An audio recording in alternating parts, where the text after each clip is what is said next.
Então, às vezes, os pais têm essa preocupação interna, será que ele consegue, será que ele vai dar conta? Mas essa é uma preocupação dos pais, que a gente cuida com os pais. Mas a gente percebe que isso não necessariamente é dos filhos, mas claro, que todo pai, quando ele não tem confiança, pai e mãe, confiança no que o filho é capaz, esse filho absorve isso e gera uma insegurança potencialmente para ele. Então, que a gente possa confiar de que eles são capazes, a gente mostra isso nos talentos que eles possuem, como é que eles podem colocar isso para o mundo, dentro da realidade deles. Claro que eu não vou, porque eu nunca trabalhei e vou começar a trabalhar aos 50, que eu vou ter uma renda como a maior faixa de pessoas com 50 anos que trabalham há 20, 30 anos. Não, ele vai começar, mas todo mundo começa, todo mundo tem possibilidade de um recomeço. Quantos casos, a gente já trouxe aqui alguns, de mulheres que, enfim, ou ficam viúvas ou têm a capacidade de começar a trabalhar a partir dos 60 e poucos anos de idade e começam uma carreira muito bonita e próspera muitas vezes, enquanto as pessoas fazem a transição de carreira na fase da aposentadoria, e aqui eu estou falando 15, 20 anos à frente desses que eu estou comentando agora, desses filhos de 40, 50, então sempre há tempo, tem energia ainda de trabalho, tem experiência de vida, pode não ter tido uma experiência profissional, mas tem experiência de vida, tem maturidade emocional, tem muito mais chance de prosperar. E aqui a gente precisa vencer, claro, uma questão que tem a ver com a nossa vaidade, de como é que eu posso me colocar no mundo do trabalho quando eu nunca me coloquei, como é que eu me sinto com isso, e aí parar de olhar para fora, olhar para dentro e pensar o que isso é importante para mim, como exemplo para mim, para os meus próprios filhos, se eu tiver, mas principalmente como é que eu posso gerar isso por mim, fazer esse trabalho, se empreender por mim, para que eu possa me sentir mais autônomo na vida e no tempo. E para esses pais 70 a mais, quando eles enxergam os filhos em movimento, dá uma sensação de alívio muito grande. Alívio disso que eles podem sim ter sido responsáveis, ou grande parte responsáveis de deixar de atrofiar esses filhos, de deixá-los numa relação de dependência, mas eles podem mudar essa cena e podem ajudá-los a mudar essa cena. E a gente já viu vários casos que mudam a cena, que os filhos começam a empreender e prosperam, e isso é muito bacana de assistir, e que ajudam, inclusive, passam de ser cuidados pelos pais para serem os cuidadores desses pais, né?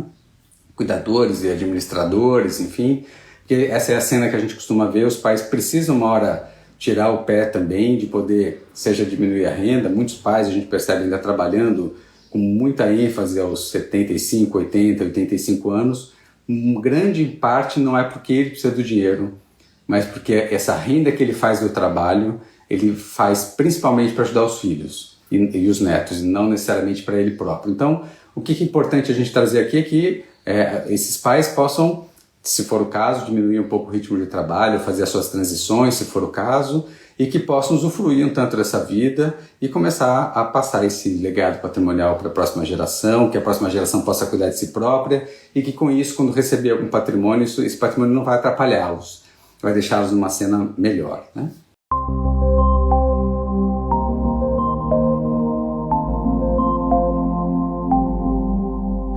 Olá, bem-vindos a mais um Despertar com Kalil, sempre às quartas-feiras, às 7h30 da manhã, um espaço para trocas, um espaço para atendimento também.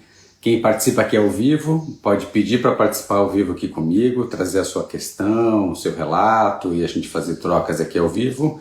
E se você assiste depois, enfim, aqui é um espaço que a gente troca, traz algumas provocações nas temáticas que têm a ver com o nosso caminhar junto com a lida com o dinheiro, com a nossa vida econômica e social. E qual a temática que eu trouxe para a gente discutir hoje? As pessoas 70 mais. E aqui eu queria trazer talvez algumas lentes, algumas nuances das pessoas 70 mais, para que a gente possa, de alguma maneira, nos imaginar no futuro, imaginar aqueles que nos cercam de alguma maneira e também aqueles que alguns de vocês atendem. Quais são as questões e as angústias, né, que vivem aqui as pessoas que estão 70 a mais? Como é que é, então, alguém que aos 70 a mais precisa de um apoio dos filhos, talvez? Ou alguém 70 a mais que apoia os filhos? Ou alguém que viva sozinho? Ou alguém que tem essas preocupações com as próximas gerações? São essas as nuances que eu queria trazer, não só do ponto de vista do legado de que essas pessoas deixam, mas também das questões de como é que elas lidam com o caminhar das suas próprias vidas. Não é fácil para as pessoas 70 a mais, que chegam na fase da sua aposentadoria e agora estão convivendo com bônus de vida e com uma mudança geracional importante do modo de consumir, como nós já falamos em outros momentos, e que agora elas têm que se ver com um momento que talvez precisem do apoio dos filhos, né? Não só dos filhos, às vezes dos irmãos, de outros entes, né? Familiares ou amigos, mas que precisam de apoio, e a gente sabe que essa é uma maior parte da população brasileira hoje, quando se aposenta, precisa de um apoio de alguém. Esse apoio às vezes é recebido de bom grado, às vezes não, às vezes é difícil pedir. Vamos lembrar, eu vou trazer um estereótipo de uma figura masculina que foi para ela dita que ela tinha que ser a provedora do lar, e de repente, quando ela chega numa fase mais vulnerável da velhice, ela precisa de apoio dos filhos, seja lá que tipo de apoio for, para conseguir viver. E aqui, bem-vindo, Jim, Caco, a gente está falando aqui do público 70+, e esse desafio de chegar nessa fase da vida, depois de ter sido muito tempo provedor, por exemplo, precisar de um apoio. E isso traz uma sensação de vergonha, me traz uma sensação de quem está nessa fase de não deveria fazer isso. E o que a gente tem como sintomas? E aqui, eu, claro, quero trazer para vocês, filhos, ou vocês, seja lá que laço tiverem com essas pessoas, como vocês como planejadores, saibam que para essas pessoas é muito difícil essa mudança de papel. Eu que sempre cuidei, agora me vejo numa posição de ter que ser cuidado. A maior parte dos 70+, começou a trabalhar antes dos 14 anos de idade. Eles não se enxergam na vida sem o trabalho e sem essa função do prover, muitas vezes. Desse prover, do cuidar. E resta para eles agora um apoio, às vezes, de uma filha, de um genro, de um filho, de um irmão, de uma irmã. E não é fácil essa posição. Alguns têm condições de continuar trabalhando sim, outros não. E precisam desse apoio. E aqui é importante que a gente olhe como é que a gente consegue construir esse apoio de modo a lembrar aquilo que a gente sempre traz, de potencializar a autonomia dentro do que é possível e dos limites de cada um, mas também contar com esse apoio que também não atrapalhe o percurso daqueles que estão no seu próprio caminho, né? Por que eu trago essa lente? E ela é muito importante, porque essa travessia, muitas vezes, neste caminho, o público 70+ se endivida. E quando ele se endivida nessa fase da vida, não é fácil ele reverter essa cena. Ou ele abre mão de patrimônio, ou ele compromete uma renda que ele não poderia comprometer, ou então ele começa a abrir mão de coisas que a gente entenderia que são importantes nessa fase, como os grandes riscos. Uma das despesas que as pessoas 70+ costumam cortar para que não peça ajuda é o plano de saúde. Esse plano que às vezes é plano de doença, muitas vezes a gente chama aqui para ficar mais didático, assim como a gente fala do seguro de morte e não seguro de vida. Então, quando eles cortam algumas despesas como essas, na fase que talvez eles possam vir a precisar mais, eles se põem numa posição muitas vezes mais vulnerável ainda do que já estão. E aí o apoio que a gente pode pensar é sempre o apoio de que esse coletivo que está ao redor, o que a gente chama aqui de uma rede fraterna, da rede de apoio, possa enxergar essa situação e ofertar um apoio, e um apoio que seja dentro do limite que o outro é capaz também de aceitar.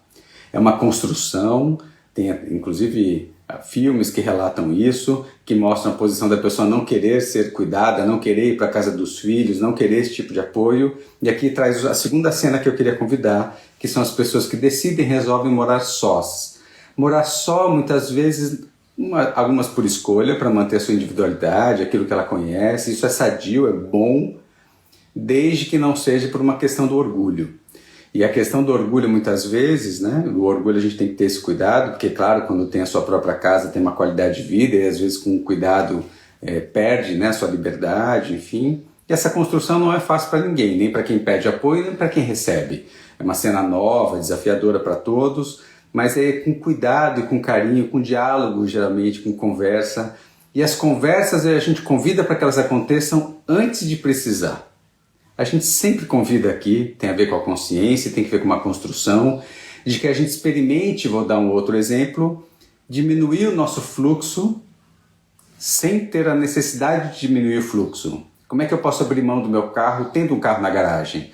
Como é que eu posso experimentar morar em menos metros quadrados ainda tendo meu imóvel de mais metros quadrados? Fazer essa experiência, pode ser um Airbnb numa temporada, enfim, mas se experimentar viver num bairro diferente, em metros quadrados diferentes, usando outro meio de locomoção, comprando, fazendo suas compras de mês em um outro lugar que não os habituais, e ver como é que você se adapta ou não, enquanto vocês não precisam. Toda vez que a gente consegue fazer ajustes, na nossa vida, mudanças na nossa vida antes de precisar, queira ou não, a gente vai se preparando para o momento de que isso vier a ser uma realidade, uma necessidade, e a gente está mais pronto para vivenciar isso de alguma maneira. Será que a gente já experienciou viver uma temporada na casa de uma outra pessoa? Ocupar o espaço emprestado dela por algum tempo? Será que a gente já tem a possibilidade de convidar alguém para passar uma temporada com a gente antes dela precisar passar uma temporada com a gente? Como é que isso pode se dar na nossa vida? O que isso muda no nosso cotidiano? O quanto que isso desafia a todos nós? Então a gente está falando primeiro de que a pessoa que precisa de ajuda, como é que a gente constrói essa ajuda, e nem sempre vem para cá e eu resolvo tudo, e sim como é que eu posso ajudar mantendo a sua autonomia e também a minha. Então como é que eu posso, por exemplo, assumir o boleto da assistência médica e deixar que a pessoa possa contar, essa pessoa 70 a mais, com a sua renda, talvez fazer outras rendas, né? Ajudá-la nesse empreender muitas vezes, gerando autonomia nela. Isso pode ser um ponto bacana. Respeitar a solidão, que a solidão não necessariamente ela é ruim. A solidão pode ser uma construção de autonomia muito bacana também. É sempre o cuidado com o risco e lembrar se é um risco para o outro ou se é um risco meu. Eu, filho, enxergo um risco, o outro não enxerga, e como é que a gente pode ter cuidados respeitando um ao outro. E aqui eu queria trazer uma terceira cena, que é uma cena então dos pais que têm um legado a deixar, né? Todos os pais têm um legado a deixar, mas esse legado que muitas vezes ele pode ser patrimonial ou um outro tipo de legado que ele pretende deixar, e aí começam a ter as preocupações com as próximas gerações. Pais 70 a mais, pessoas 70 a mais, que tenham o risco de ter construído patrimônio ou ter uma companhia, uma empresa, elas têm essa preocupação com a sucessão, essa preocupação com a próxima geração em 3 perspectivas. Na transição da empresa, que essa é uma preocupação grande, vale aqui uma outra live sobre isso. Tem a outra preocupação da transmissão do patrimônio e tem uma terceira preocupação que é do fluxo. Muitas vezes os pais deram ajudas pontuais aos filhos, a gente já tem falado há mais tempo aqui, dessa ajuda que está sendo mais recorrente das famílias que têm condições, claro, de terem ajudas mais recorrentes aos filhos, ou seja, ajudas que acabam não cessando em nenhum momento. Isso, claro, é muita responsabilidade dos pais 70 a mais, que não fizeram esse corte, que deixaram isso caminhar, que foram alimentando e nutrindo por diversas razões essa relação. E o que essa relação traz para nós? Ela traz para o seu ciclo, para as próximas gerações, às vezes uma relação de dependência, que pode ser ruim, uma dependência parcial, uma dependência total, que ela pode ser boa ou ruim, isso depende, varia, não necessariamente ela é ruim, mas quando está uma expectativa, isso tem uma questão chamada, né, na literatura como uma síndrome do herdeiro, um estereótipo ruim colocado aqui do herdeiro, dessa expectativa da morte, essa expectativa da herança chegar, que é uma expectativa ruim, ela é velada muitas vezes, nem sempre é consciente, mas que acaba fazendo com que a pessoa não chegue, não vá onde ela precisa, não conquiste o que ela gostaria, porque ela fica na expectativa de que aquilo vai acontecer em algum momento e ela deixa de olhar para ela, e aqui a gente vê um ponto delicado, né? Nada contra a herança, muito pelo contrário, mas a herança ela deveria chegar num lugar mais cuidadoso, num lugar que tivesse alguma coisa que eu vou chamar de extra às minhas conquistas, e não ser as minhas conquistas a herança, porque isso foi uma conquista de um outro que, por uma questão do legado, da sucessão, da lei das sucessões, eu sou um herdeiro legítimo, receberei aquilo, isso é meu por direito, posso usar, mas a gente sabe que, inclusive, nos cálculos que a gente faz nas finanças, a gente sempre exclui as heranças por uma razão simples, de que costuma se medir o esforço de cada um e a capacidade de gerar autonomia para si próprio. Então, se eu sou capaz de cuidar de mim, se eu sou capaz de alimentar as minhas escolhas, eu sou mais autônomo nessa vida e eu tenho uma condição de vida de liberdade muito maior do que se eu tenho essa dependência de algo que vai chegar ou da renda de alguém, né, que possa me prover.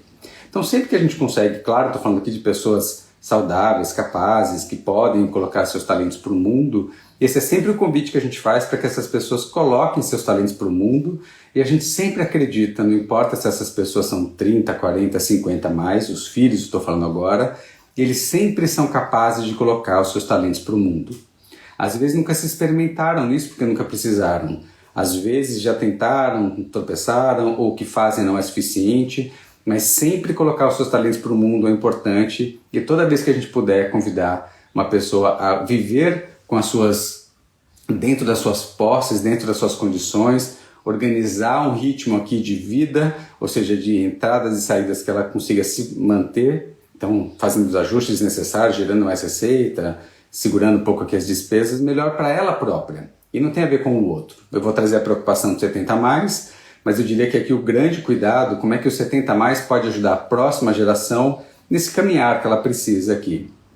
Essa geração 70 mais, uma das maneiras que ela pode ajudar, e não é uma maneira fácil, porque isso às vezes não foi construído ao longo da jornada, é começar a impor limites. Eu sempre gosto de lembrar, e falo sempre nos casos, que se eu, pai, não der os limites, o mundo dará. O dinheiro é finito, os recursos são finitos, a gente sabe que esse uso, de alguma maneira, seja do fluxo, que uma hora pode acabar quando esse provedor partir, ou que esse patrimônio também pode acabar se ele for usado de uma maneira com mais vontade do que ele é capaz de prover, esse dinheiro vai acabar em algum momento, o limite será dado pelo mundo e aí essa pessoa vai estar despreparada para conseguir gerar os seus próprios recursos. Então, como é que enquanto ela não precisa, enquanto essa próxima geração não precisa, eu posso ajudá-la a sim contar com ajuda, sim contar com a herança, mas não depender dela desde então. Toda vez que eu faço isso, e aconselhando aqui pessoas 70 mais, a gente recomenda que ela comece a dar limites para esses filhos, e limites didáticos, e muitas vezes é difícil dar em nome próprio, por isso que pedem muitas vezes a nossa ajuda, para que a gente ajude nessa construção de dar um limite junto com a construção da autonomia. Essa preocupação que esses 70 mais têm com as próximas gerações, ela é legítima, porque eles percebem que essa ajuda que eles deram, e ajuda sempre é de bom coração, lembre disso que ninguém ajuda um filho por maldade, mas pode ser inconscientemente que eu tenha gerado uma relação de dependência, eu tenha sido por uma relação de controle, que eu quero controlar os meus filhos, mas na melhor das intenções eu posso ter atrofiado a capacidade dos meus filhos de irem para o mundo, de se experimentarem no mundo e de se frustrarem também com as suas questões. Então quando eu ajudo dando limite em tempo enquanto eu estou aqui, enquanto eu ainda posso prover e começo a gerar limite, dar limite para eles, enquanto eu ainda posso, estou lúcido, tenho essa capacidade, não estou secando a fonte, mas eu estou dando um limite nessa fonte, eu vou incentivando o outro. Sempre um ponto importante aqui é que eu tenho esperança e confiança de que o outro é capaz. Então, às vezes, os pais têm essa preocupação interna, será que ele consegue, será que ele vai dar conta? Mas essa é uma preocupação dos pais que a gente cuida com os pais. Mas a gente percebe que isso não necessariamente é dos filhos, mas claro, que todo pai, quando ele não tem confiança, pai e mãe, confiança no que o filho é capaz, esse filho absorve isso e gera uma insegurança potencialmente para ele.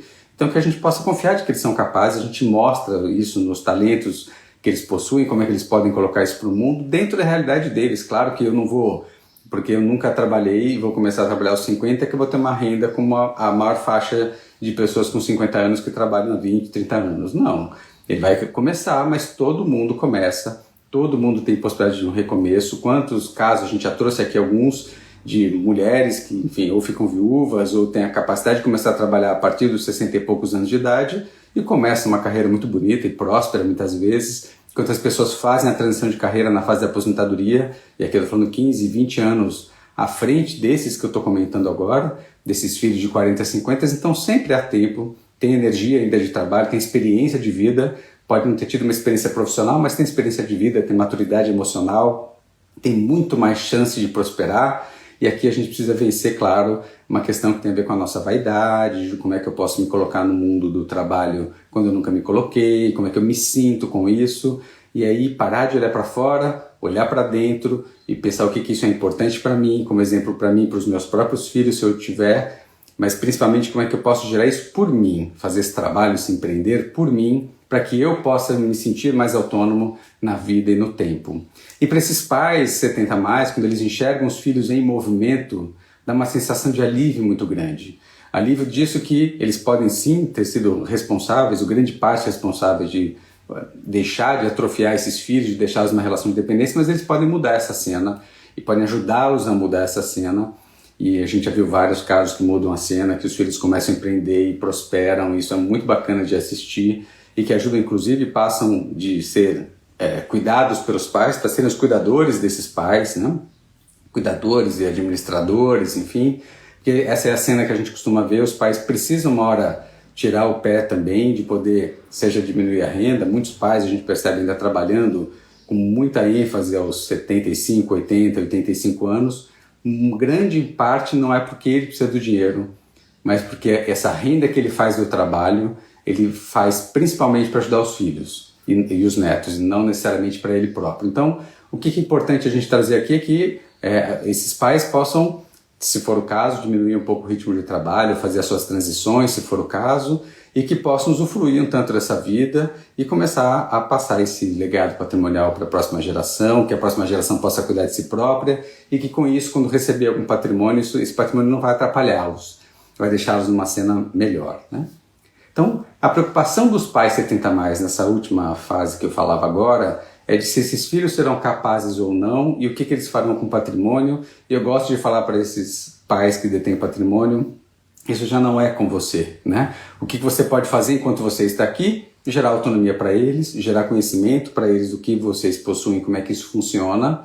E a gente sempre faz um exercício que eu acho muito importante, que chama-se um exercício pré-herança para aqueles que têm patrimônio, que eu experimente fazer passar uma parte deste patrimônio, mas eu passo uma parte pequena, geralmente entre 5% e não mais do que 10% do patrimônio total, eu passo isso em vida para os filhos, como uma experiência para ver o que eles vão fazer com isso. E claro que eu posso ver momentos diferentes de vida, usos diferentes, né? Apoios diferentes, um vai guardar, o outro vai torrar, o outro vai investir, cada um vai usar de um jeito diferente, e tudo bem. Mas o importante é que desfantasie o que o pai achava que iria acontecer.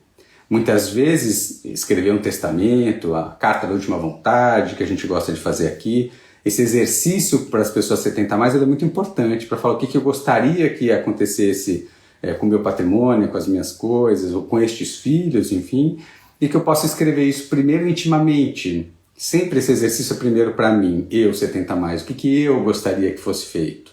E depois eu poder ter a capacidade de escutar o que eles têm desejo por fazer da vida própria deles e, a partir da vida própria deles, relacionamento, trabalho, sonhos, pensar como que isso pode somar ou não a esse momento que eles estão, de que maneira que isso pode servir de apoio para todos eles. Então, esses são, acho que, as grandes reflexões que eu queria trazer para essa população, que é uma população que muitas vezes está mais vulnerável. Grande parte das vezes a gente não tem mais esse homem na relação, por uma questão que a gente tem visto que as mulheres vivem mais, então a gente tem muitos óbitos mais cedo dos homens, e essas mulheres ficam sozinhas para lidar com o patrimônio, com a renda, com as pensões, com as receitas de aposentadoria que elas recebem, e essa posição é muito solitária. Essa mulher, que muitas vezes não foi por trabalho, pela questão da geração, e que tem que cuidar agora, ela se sente quase na necessidade de dividir isso. Além do direito que esses outros possuem da parcela que era então devida a eles da herança dos pais, no falecimento do pai, por exemplo, elas têm que lidar com essa outra parcela. Grande parte dos filhos a gente percebe que deixam isso em nome da mãe moralmente, às vezes de fato, esse patrimônio, essa renda, o que seja, mas muitas vezes precisam, ou dependem, ou usufruem disso de alguma maneira, e esse é o cuidado de como é que essas mulheres, né, que ficam também ali viúvas e muitas vezes por muitos anos, podem se reinventar e cuidar da sua vida e, claro, poder cuidar e ajudar os outros, mas é diferente eu fazer ajudas pontuais de fazer ajudas recorrentes. Uma ajuda pontual, convidar para uma viagem, presentear, isso é uma situação, e a outra eu tenho uma ajuda recorrente que o outro precisa disso e sem isso ele não consegue manter aquele estilo de vida. O que a gente sempre traz uma cena mais dura, às vezes, para colocar aqui, enquanto isso é um gesto egoísta muitas vezes. Quando eu deixo o outro dependente de mim, eu sempre gosto de colocar a pergunta: como é que ele ficará quando você não estiver aqui e ele não tiver mais acesso a essa renda? Ela talvez possa ser nutritiva para você enquanto você está aqui, mas quando você não estiver aqui, como é que ele vai ficar no dia seguinte?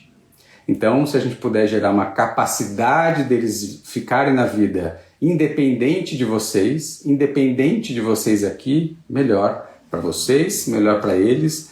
Então sempre sair dessa figura do controle, desse lugar desse gosto, muitas vezes, de ver que eu estou ajudando, é eu poder deixar o outro cuidar de si próprio e eu transformar aquela minha ajuda recorrente numa ajuda pontual e que essa pessoa possa criar autonomia. Isso vai ser uma construção muito bacana para essa pessoa 70 mais, olhando para o seu momento de vida e também ela poder fazer essa transformação nas gerações que virão. Cenas muito diferentes a gente trouxe aqui, então a população 70+, como é que elas estão quando elas precisam depender de alguém, a dificuldade que é depender de alguém, como é que a gente pode construir essa rede de apoio para elas, a solidão, quando escolhem viver a sós, cuidado para a gente não interpretar que viver a sós é necessariamente risco e vulnerabilidade, pode ser um gesto de autonomia, então permitam que possam viver a sós, as pessoas 70+, quando elas assim escolherem, pode ser uma escolha voluntária, que eles queiram fazer isso a gente pode apoiar que eles façam isso, então muito cuidado para não querer necessariamente cuidar, trazer, pagar tudo, respeitar o momento e o estilo de vida que eles colocaram. E também essa outra cena, então a cena quando eles precisam de apoio, a cena quando então eles aqui estão escolhendo uma vida, querem viver a sós, a outra cena que a gente trouxe quando esses pais ajudam os filhos e assim também que os filhos possam pensar em gerar autonomia e possam também ter esse cuidado, porque isso pode gerar um peso excessivo para essa população 70+, como eu disse aqui, quantos pais não acabam trabalhando, fazendo e gerindo patrimônio para ajudar os filhos e deixam de usufruir muitas vezes da vida deles mesmos, né? Claro que nessa fase da vida eles já estão mais voltados para os outros, mas também permitir que eles possam cuidar de si próprios e de outros projetos, vendo essa autonomia, né, nos filhos aqui. E outro ponto que a gente trouxe é quando eles têm um legado, seja uma empresa, seja um patrimônio, ou seja uma ajuda recorrente que dão no fluxo para os filhos, essas novas preocupações que eles têm. Então, a primeira preocupação de ter que precisar, a segunda preocupação de dar conta de viver só, a terceira preocupação de ter que trabalhar para cuidar dos outros e a quarta preocupação dessa cena que eu trouxe aqui da população 70+, é dela então está muito preocupada com a outra, seja porque ele gerou uma dependência econômica ou que ele tem receio do que os filhos farão com esse momento, né? O que eles podem fazer quando eles receberem uma herança. Bom dia também aqui, Sérgio. Andréa está escrevendo aqui. Percebo nas pessoas geração 70+, que estão mais próximas a mim. Uma dificuldade em ponderar a opção de viver compartilhando espaço com outros idosos. Aqui, a opção de viver compartilhando espaço com outros idosos, ou seja, você está falando aqui de um co-housing, de compartilhar, você diz, na situação de...